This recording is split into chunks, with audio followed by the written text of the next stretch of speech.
We happy? Yeah, we happy. Tervetuloa Sipan jätkepajalle. Tällä kertaa jatketaan tämän meidän ykkössarjan Höntsäriffterin kanssa. Jos olet uusi tällä kanavalla tai et tiedä tätä projektia, niin kannattaa katsoa pari aiempaa osaa ensin. Soittoilista löytyy tuolta yläkulmasta. Mutta joo, edellisessä osassa jäätiin siihen, että koetettiin pyörittää konetta ja startti oikein pelannut. No, mulla on uusi startti tulossa, että päästään eteenpäin ensin startin kanssa. Mutta katsellaanpa ensin, kun Petri tekasee downpipein tähän ja pistää hukkaportin paikalle.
Joo, sinne on Petri nyt takastu downpipein paikalleen ja tää on vähän tämä kori ehkä huono tämmösen top montti turbon kanssa. Tässä ei aivan hirveästi ole tilaa turbolle eikä oikein hirveästi tilaa downpipelle tuonne. Mutta tuolla on ihan älytön tila bottom mode turbolle tuolla alhaalla.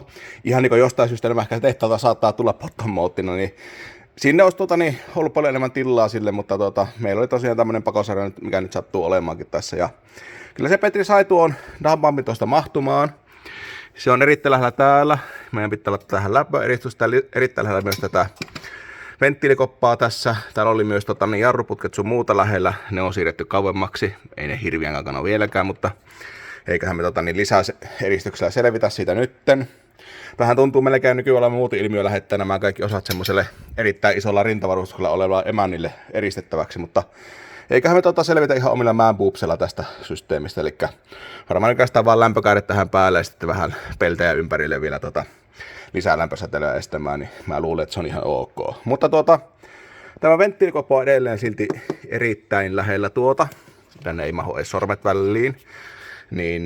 Tämä ei ole ehkä lämpöpeltien kanssa ihan mikä optiimiratkaisu käyttää muovista koppaa. Meillä on myös metallinen koppa tähän, mutta koska ne on magnesiumia ja nykyään tahtoo, että ne on kaikki niin hapettuneita, että niitä ei taho saa pitämään, niin mulla on nyt ihan uusi ratkaisu tälle olemassa. Niin nakatapas nyt paikalle ja sen takia tämä venttiilikoppa ei ole ollutkaan, kun tuossa vähän niin pölysuojana tähän mennessä. Elikkä IP:stä tuli tämmönen, jos tämä nyt taitaa auki ja mä oon jo tämä avannut. Tämmönen uusi tuotanto alumiininen venttiilikoppa.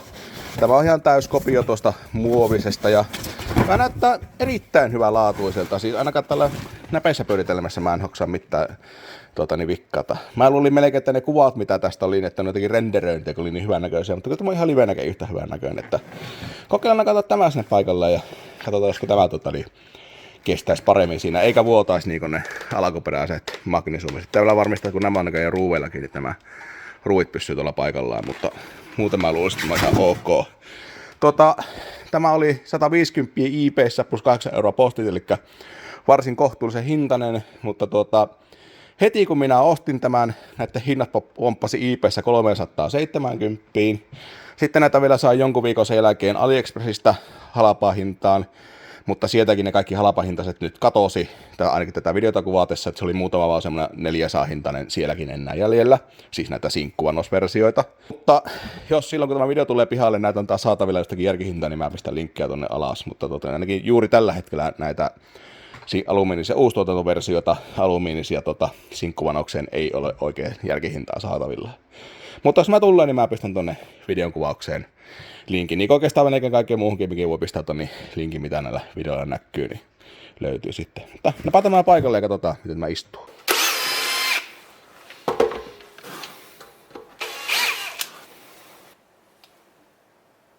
Juu, ei löytynyt lukitetta hyllystä, niin puristin vaan noiden ruuvien kierteet luttuun, ettei ne pääse pyörimään vapaasti pois.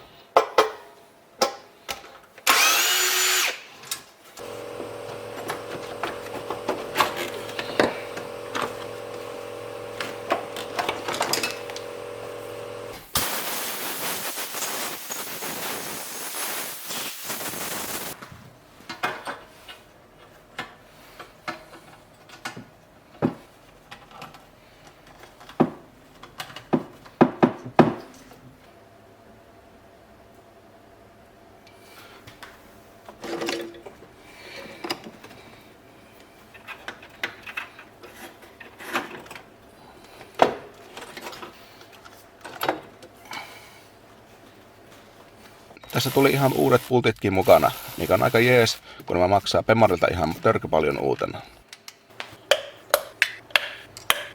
Sitten uusi startti paikalleen. Kun jos muistatte edellisestä videosta, niin se vanha ei oikein pelannut. Ei tämäkään siis mikään uusi oo, mutta joku tarvikerempattu startti, minkä saan edullisesti paikalliselta kanssaharrastajalta.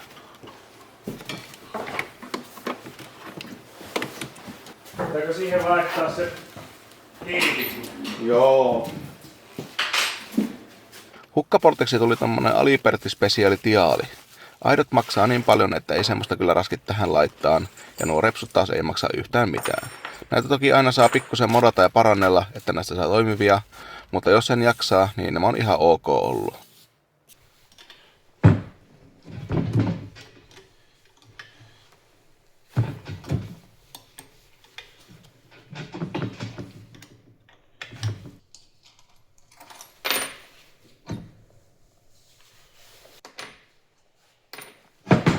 Ja hukkaportti tulee meille perinteiseen tapaan turbon pakopesään. Tästä on netissä monta eri mielipidettä ja jyrkimmät sanoo, että tämä pilaa koko turbon toiminnan. Mutta meidän kokemuksen mukaan tämä on melkein paras tapa pistää hukkaportti paikalleen.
Tässä portissa näytäisi olevan 2 osta sisällä, niin Petri tässä ottaa niistä toisen pois alkuunsa.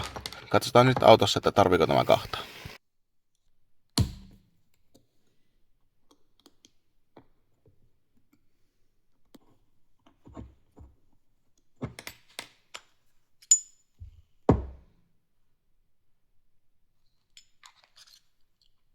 Ja niin kuin sanoin, niin nämä monesti vaatii paranteluja, niin Petri tässä katsoo, että sisällä kaikki näyttää ja toimii kuten pitää.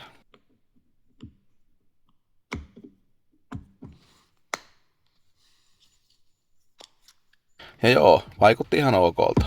Venttiilikään ei jumittele. Näissä monesti tuo varsi on sen näköinen, niin kuin joku olisi eka kertaa harjoitellut sorvaamista, niin sen sitten tietää kuinka hyvin se luistaa tuossa.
Joo, ja sit vaan imusarja ja puuttuvat letkut paikalleen, niin päästään koittamaan konetta käyntiin.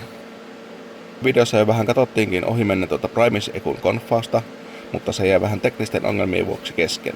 Eli tuossa Primuksessa oli sisässä M50 PNP-version Basestune, ei sittenkään M54-versio, kuten sanoin virheellisesti edellisvideossa. No, joka tapauksessa asetukset on sit varsin lähellä sitä, mitä ne pitää olla. Käytännössä nyt siis vain vaihtelin trigger-inputit niin kuin ne kytkin tuossa johtosarjassa. Kaasupolin kalibroitiinkin jo edellisessä videossa, ja tuon P58 kaasuläpän kalibrointi onnistuu todella helposti tässä. Pistetään tuosta noin.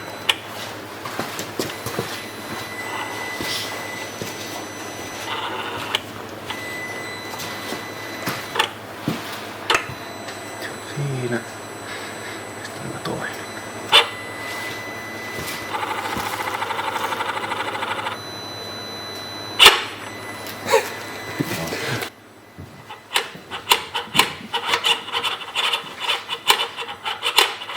Aika hyvin tämä reakko.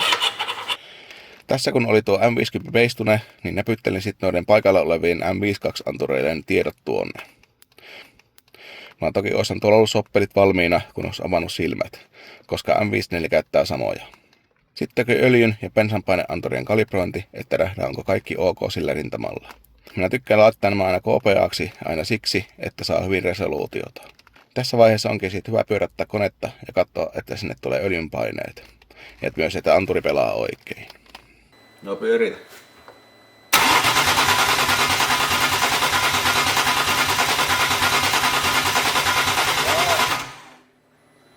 Sittenpä se olisi aika koittaa ihan kertaa käyntiin. En jaksanut tässä vaiheessa vielä kovin tarkkaan pistää suutinarvoja tai mitään, kun en tiedä edes paljon tässä vehkeessä on bensanpaine. Mutta tässä kun on 630 cc Degat E85, niin oikea polttoaineen ja 700 cc virtaus lienee tarpeeksi lähellä koittaa käyntiin. Eli starttaa. Niin. Oh. Tarviiko virrat käyttää pois? Ei pitäisi.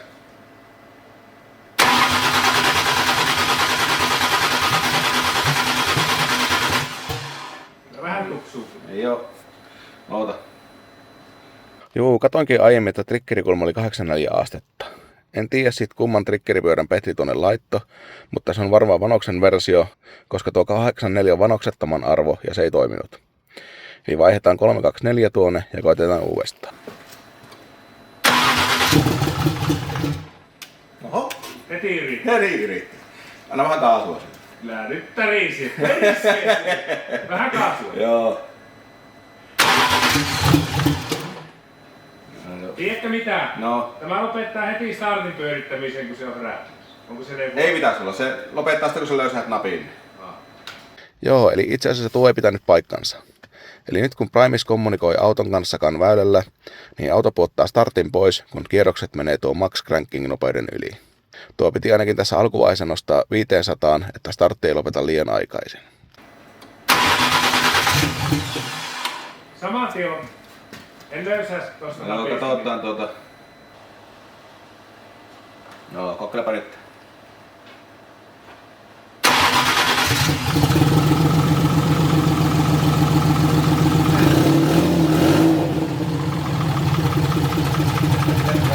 Pikkusen raskaan kuulunen.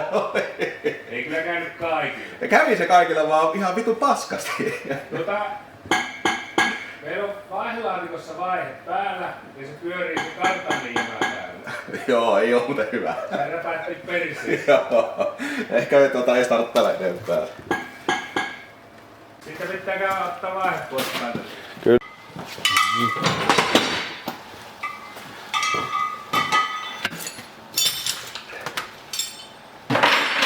No niin, kokkee.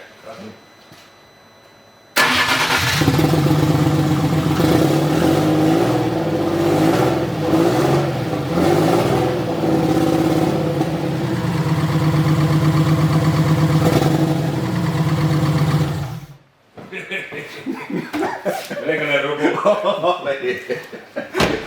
Hei, se kävi. Kyllä se vähän otti kierroksen, niin kuulosti jo. Oliko karmeen kuulunut? Kuulostiko hyvä? Hyi, vähän. Juu, sepä kävi. Lisälämpö vielä puuttuvat jutut, että saattaa käyttää lämpimäksi asti. Eka puuttuvat liitti.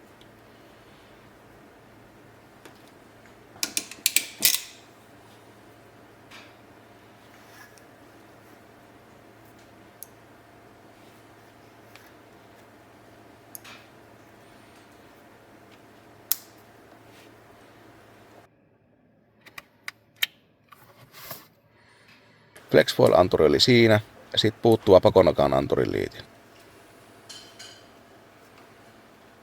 Jotta auto voitaisiin käyttää turvallisesti lämpimäksi, niin flekti pitää saada pelaamaan.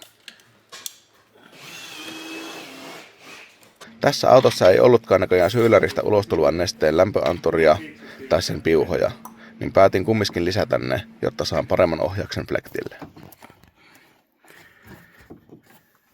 Aiempi koneen johtosarjan lisäliitin täyttyi jo polkimen ja kanväylän piuhoista, niin lisäsin sinne sitten vielä toisen flektin ohjaukselle ja lämpöanturille. Siellä on nyt vielä pari lisäinputtiakin, mutta niistä sitten lisää joskus myöhemmin.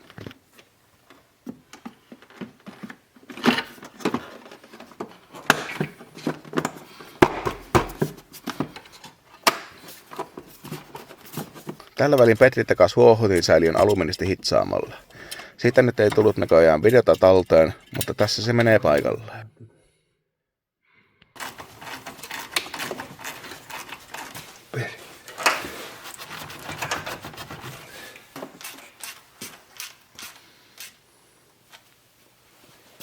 Sitten me koitetaan pistää nesteet sisään tommosella uudella alipainevehkeellä. Tuo 17. Se oli X-vito se ulompinta. Mä luulen, että tämä on se oikea. Se voi olla. Tässä sitten on 22. Kyllä tämä tähän meni.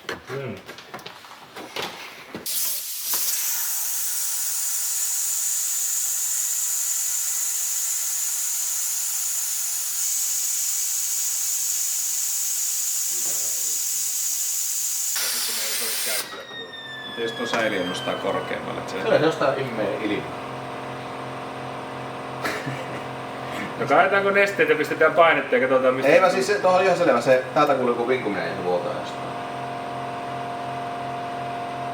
Pitääkö me laittaa tuo paine tonne, niin me kuullaan tästä. Saiko tällaisen tehdä? Saa. Mihin se kun pistät siihen? Mä kuulostin Se siellä on tuo kunta. Siellä jossakin vuokra. On varmasti. Mut se, että kunhan se ei kanne ja loppuvälissä. Ei, se oli mun mielestä jostakin, onko se tuo vesiletty tuossa? Oikein vaihtoehto.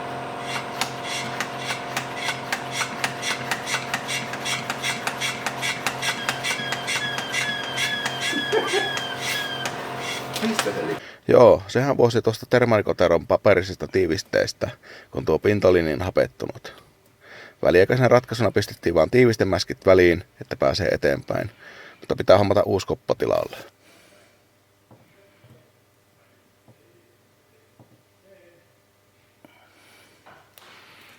Tuossa liiman kuivuessa konfasin PVM-flektin toimivan Primexessa. Mähän käyttää 200 Hz taajuutta ja 10-90% dutuja.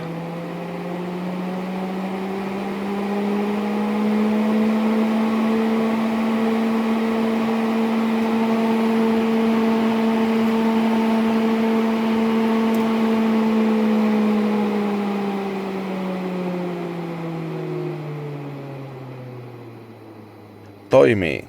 Sitten uutta rattia paikalleen.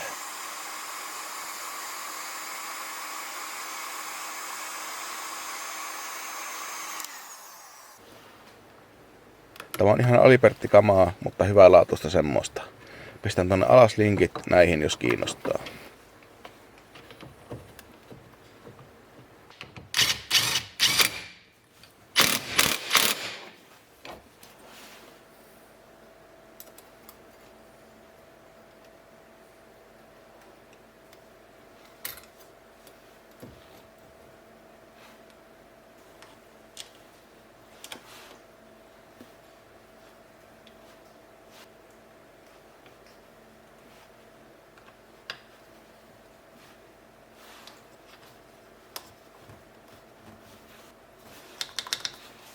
Juu, semmonen. Jokohan se liima olisi kuivunut ja pitää painetta.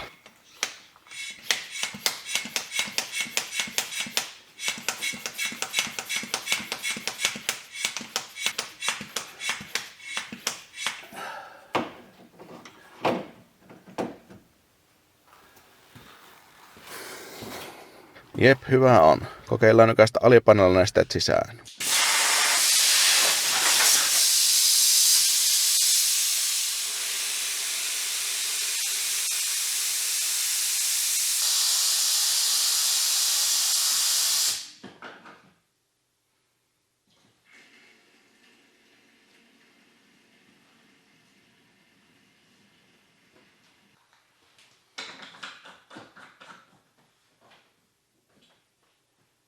Ja nyt kun siellä on nesteet seassa, niin voidaankin käyttää vehjen lämpimäksi.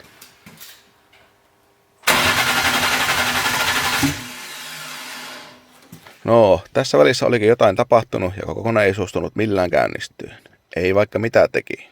Ihmettelin tätä hommaa monta tuntia, kunnes sokasin, että eihän täällä haise E85 tai bensa tai mikään, vaikka suuttimista tuli hyvin tavaraa. Selvisi, että tankin pohjalla oli jotain ihan käsittämätöntä sontaa, millä kone ei vaan käynnistynyt vaikka mitä teki.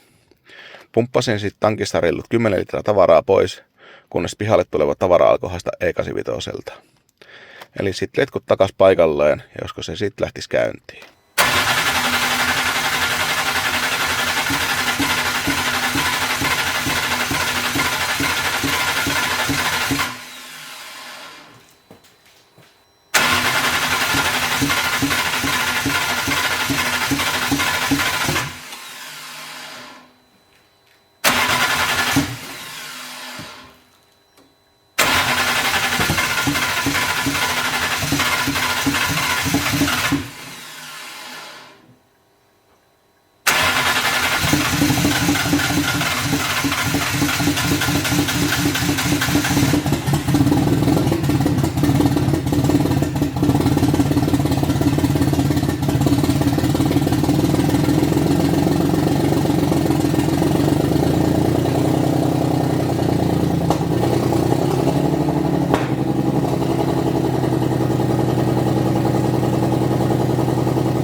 niin, sieltähän se vihdoin heräsi ja alkoi käymään myöhemmin paljon paremmin, kun kaateli vielä tuoretta E85 tankkiin. Nyt olisikin sitten aika ottaa auto nosturille ja ruveta ihmettelemään alusta hammia.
Nytpä siitä olisi keulat purettu, tai siis nämä keuran olkavarret sun muuta. Näihin on ihan hyvä syy, koska tosiaan tästä on tulossa drifting-auto, niin kuin varmaan tiedätte.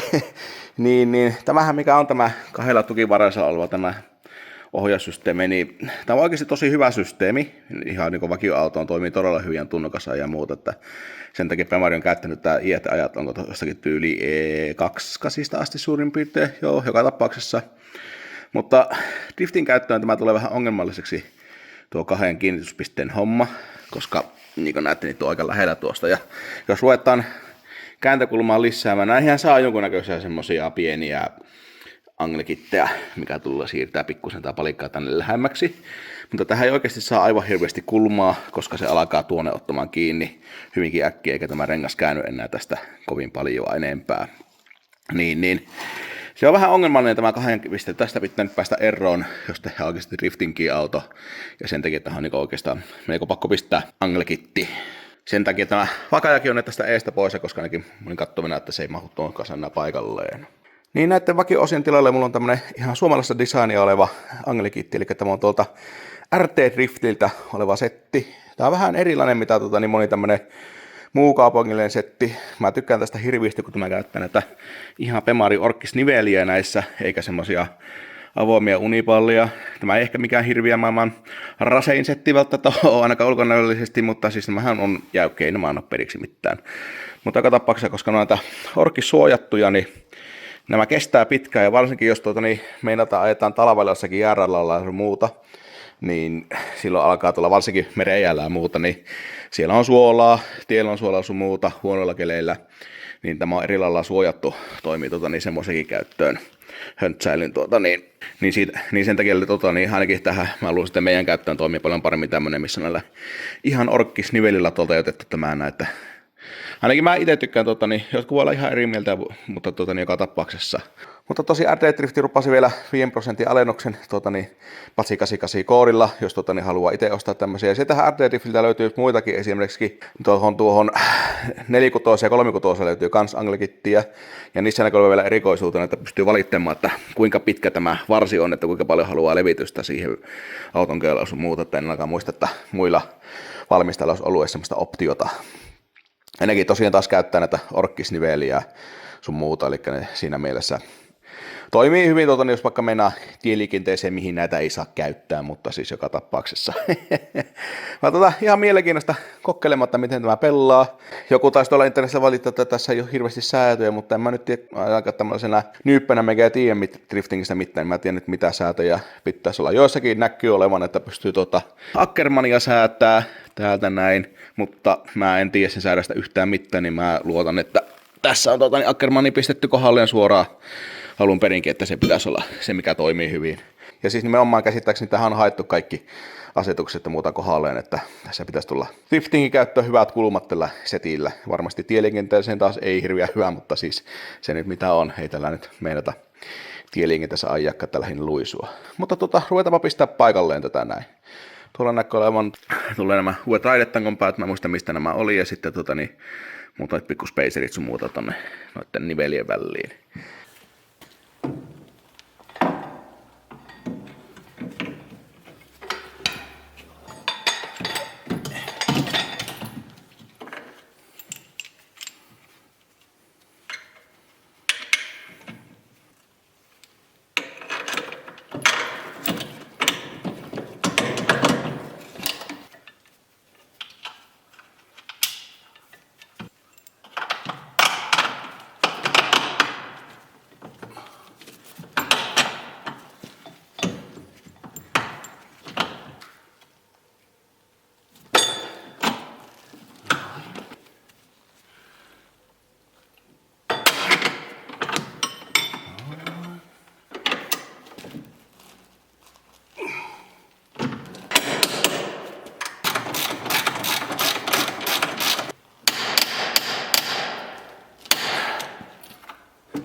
Nyt olisi oikeastaan aika pistää pyöränavat paikalle ennen kuin pukataan tuo autoon. Mä en käytä näitä vanhoja rutisoja laakereita tuossa noin. Pistetään ihan uudet laakerit näihin. Ja ne pyöränavat kautta laakerit tai mitkä nyt onkaan, ne tuli tämän kanavan uudelta yhteistyökumppanilta, eli TMA-varaosilta. Niillä on myös huoltamo siellä. Mutta joka tapauksessa nyt on vihdoin avattu Suomeen tämmöinen oikeasti edullinen ja hyvällä valikoimalla ja hyvällä nettikaupalla ja nopealla toimituksella oleva nettikauppaa. Mikä on mun mielestä ainakin tähän mennessä puuttunut Suomesta joko helvetin hiasta tai kallista tai huono valikuma tai ihan surkea nettisivu tai oikeastaan vähän melkein kaikkia. Mutta tosiaan nyt on avattu uusi semmoinen nettisivu, mistä minun mielestä kaikki nämä tarjot ominaisuudet löytyy. Nyt ei ole enää pakko ulkomailta tilata näitä osia. Jos haluatte itsekin tilata osia ja suosittelen kokeilemaan, nämäkin mä tilasin perjantaina nämä osat ja nämä oli jo tiistaina oikeastaan Oulussa.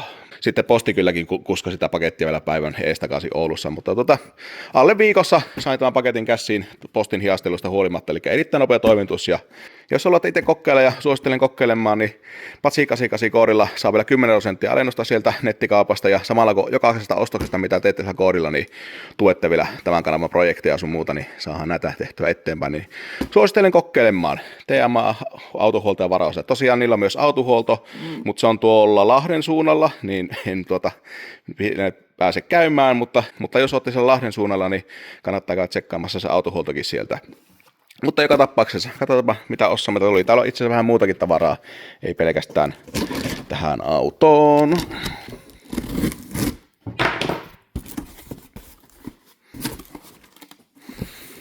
No niin, täältä löytyy kaikki tervehykset laputkin.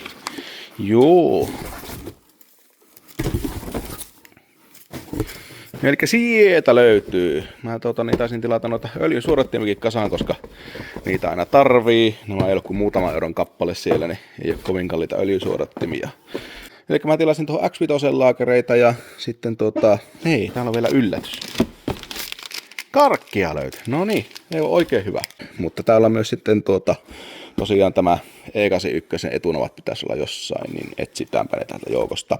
Joo, eli nämä Pepin-laatikot täällä. Näissä kun on kokonainen napa, mä oon ottanut fakkia tähän näin, koska tällä nyt ei varmaan aivan hirveästi kilometriä mennä, niin laivempi Fepi kelepasi, mutta tosiaan pistin kalliimpaa fakkia sitten tuohon X5, kun se on käyttöauto, jos on tarkoitus pitää pitkään aikaa, niin on tosiaan siihen. Mutta tosiaan, niin kuin sanoin, niin siellä on erittäin hyvä valikoima, pystyy hyvinkin valittamaan, minkä merkkisen varaosa ottaa, että ei ole pelkästään yhtä tai kahta vaihtoehtoa, vaan oikeastaan kaikki, mitä muuallakin on saatavilla nämä eri vaihtoehdot, varaosavaihtoehdot, niin ne voi valita niin sieltä, että haluaako kalliimman vai paremman vai huonomman vai minkä merkki se ottaa, että ei tarvitse vaan luottaa, että siitä jonkun merkkinen osa tulee. Mutta, täällä on tämä koko napa. Joo, se on ihan oikein näköinen. Tuli pultitkin mukana, mutta nämä taitaa olla tähän käytökseen liian lyhkässä, niin pistetään nuo varasta johonkin muuhun odottamaan. Pultetaan nämä paikalleen tuohon etuolkavarsiin.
Joo, oikein hyvin näyttäisi olevan kääntyvyyttä ja nyt etupään geometria näyttäisi toimivan hyvin, ainakin mun silmään. Vanteiden speksit näyttää olevan just eikä melkein. Eli ne on niin sisässä, kun pystyy olemaan ilman, että ottaa mihinkään kiinni. No, toki etulokareita pitää siltikin levittää ja muuta pikku hirmistä tuo etupää vielä vaatii. Ja niin kuin näette, niin auto menee muutenkin liian kenttään, että nuo orkkisjouset ja iskarit tonne ei oikein voi jäädä. Mutta pitää vähän miettiä, että zoomailla mitä tuolle tehdään. Niin etupään osalta hommat jää nyt tolle mallille tällä kertaa. Sitten vähän alusta hommaa, eli niin kuin sanoin, näihin ykkössarjalaisiin passaa myös kolmossarjalaisten osat, eli tässä päin mulla nyt on niitä hommattuna. Tässä on 330D:n vetareita, vasenta ja oikea muutama. Nämä oli tosi edullisia, nämä oli about 10 kappale, mitä nämä oli. Yksi on Sogena, se tuli noiden napojen mukana, eli nämä on isommat vetarit.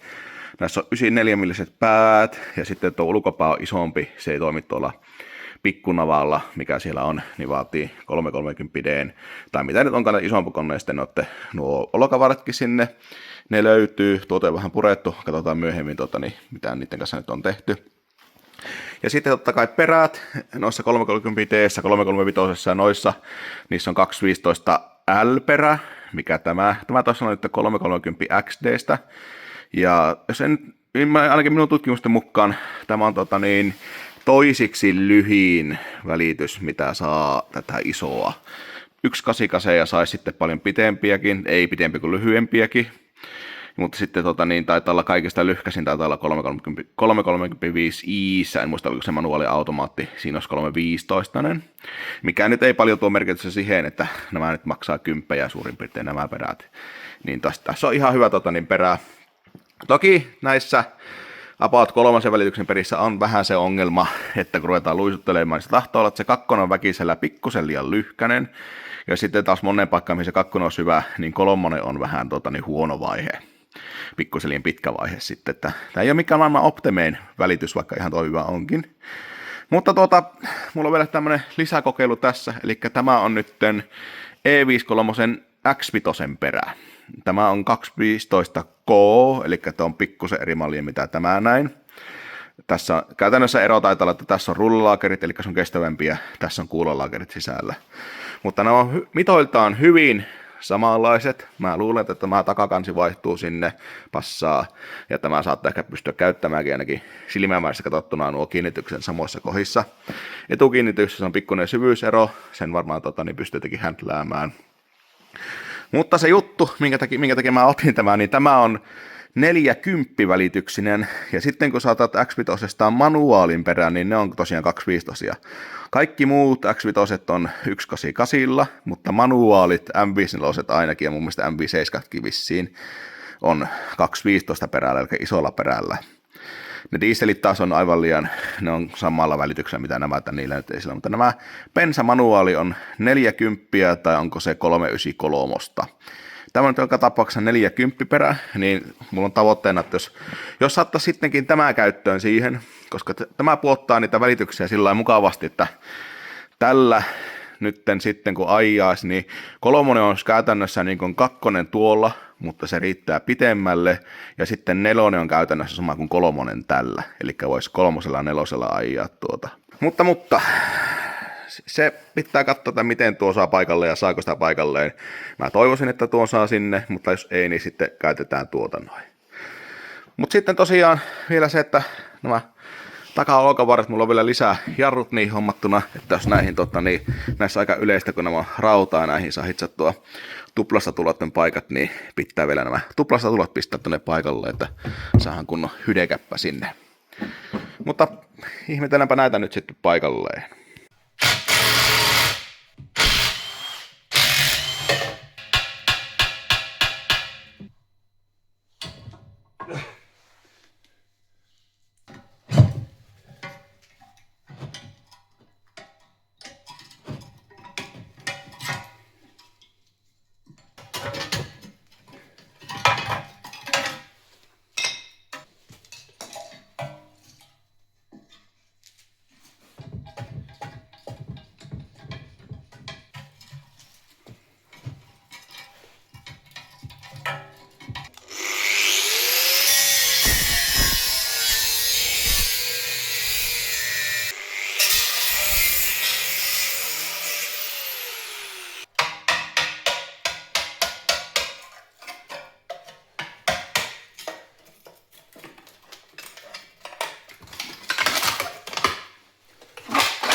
Joo.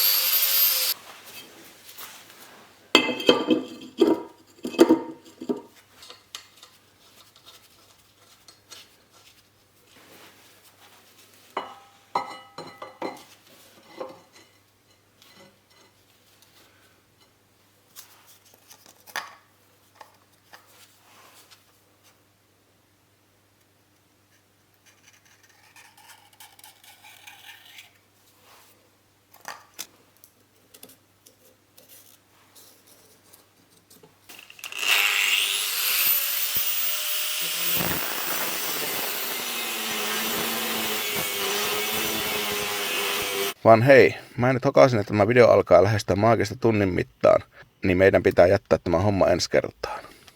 Mutta ennen kuin lopetellaan tämä video, niin kytkin sähköisen hammastangon käyttöön, että sekin alkoi toimiin ja konekin alkoi lähteä käyntiin niin kuin pitää ja kuulostaa oikealta, kun tankissa oli tuoretta tavaraa.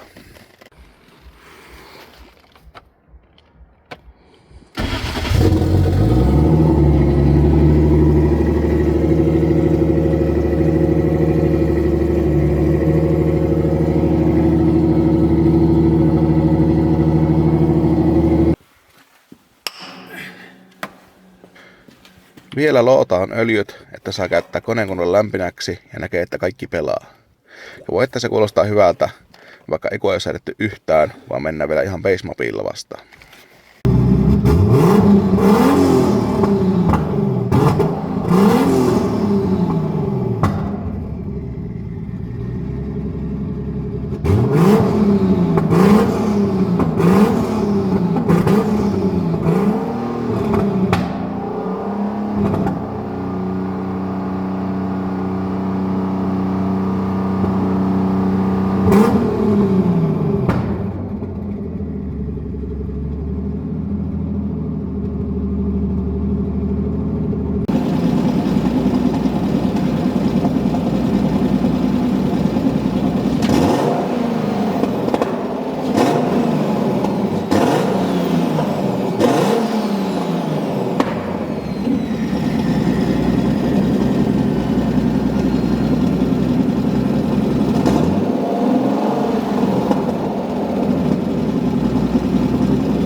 Vaan sepä ei paljon auta, vaikka hyvältä kuulostaankin. Nimittäin tuota konetta kun käytteli lämpimäksi, niin savutus vaan lisääntyy ja lisääntyy ja meni ihan mahdottomaksi.